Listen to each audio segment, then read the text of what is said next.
নমস্কার, আমি প্রিয়া বাগ।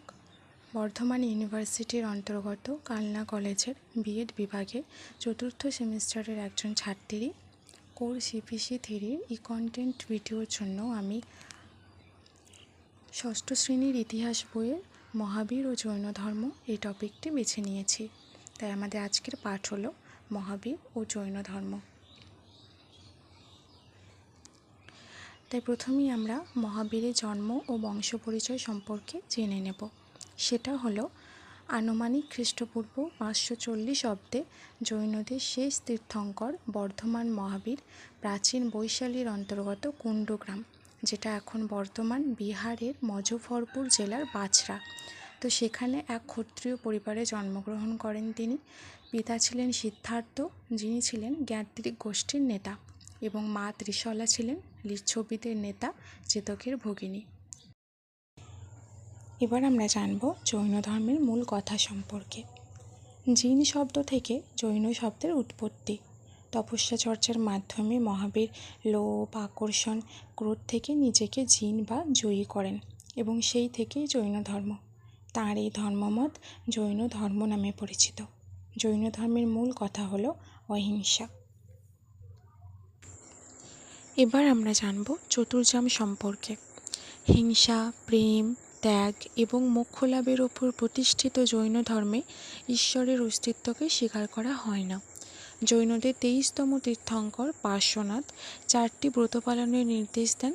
সেগুলি হলো অহিংসা, অর্থাৎ কোনো প্রাণী হত্যা না করা, এবং 2 নম্বর হচ্ছে অচৈর্য, অর্থাৎ অন্যের জিনিস ছিনিয়ে না নেওয়া। 3 নম্বর হচ্ছে সত্যবাদিতা, অর্থাৎ সর্বদা সত্য কথা বলা, মিথ্যা কথা না বলা, এবং 4 নম্বর হচ্ছে বিষয় সম্পত্তির উপর অনাসক্তি, অর্থাৎ নিজের জন্য কোনো সম্পত্তি না করা। এই 4টি ব্রতই একসাথে চতুর্যাম নামে পরিচিত। এবার আমরা জানব ত্রিরত্ন সম্পর্কে। মহাবীর আত্মার মুক্তির জন্য ত্রিরত্ন পালনের নির্দেশ দিয়েছেন। সেগুলি হলো সৎ কর্ম, সৎ ব্যবহার এবং সৎ জ্ঞান। এবার আমরা জানব দিগম্বর ও শ্বেতাম্বর গোষ্ঠী সম্পর্কে। জৈন ধর্মাবলম্বীরা মহাবীরের দেহরক্ষায় 300 বছর পরে 2টি গোষ্ঠীতে বিভক্ত হয়ে যায়। সেগুলি হলো দিগম্বর গোষ্ঠী এবং শ্বেতাম্বর গোষ্ঠী। দিগম্বর গোষ্ঠী হলো যেসব জৈন ধর্মাবলম্বীরা কোনো বস্ত্র পরিধান করতেন না, তাদের দিগম্বর গোষ্ঠী বলা হয়। নিচে ডান দিকে যে ছবিটি দেখতে পাচ্ছি আমরা, সেটাই হচ্ছে দিগম্বর গোষ্ঠী। এবং শ্বেতাম্বর গোষ্ঠী কারা? না, যেসব জৈন ধর্মাবলম্বীরা শ্বেত বস্ত্র পরিধান করতেন, অর্থাৎ সাদা বস্ত্র পরিধান করতেন, তাদের শ্বেতাম্বর গোষ্ঠী বলা হয়। নিচে বাঁ দিকে যে ছবিটি রয়েছে সেটা হলো শ্বেতাম্বর গোষ্ঠী। এরপর আমরা জানব জৈন শাস্ত্র গ্রন্থ সম্পর্কে।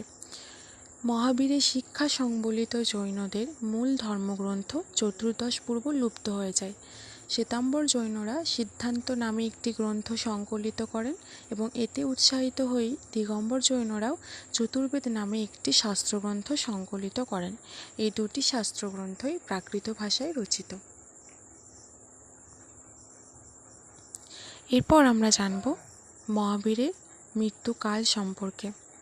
468 খ্রিস্টপূর্বাব্দে বর্তমান বিহারের রাজগীরের কাছে অনশন করেন মহাবীর, এবং সেখানেই মাত্র 72 বছর বয়সে তাঁর মৃত্যু হয়। ভিডিওটি শেষ পর্যন্ত দেখার জন্য থ্যাংক ইউ সো মাচ।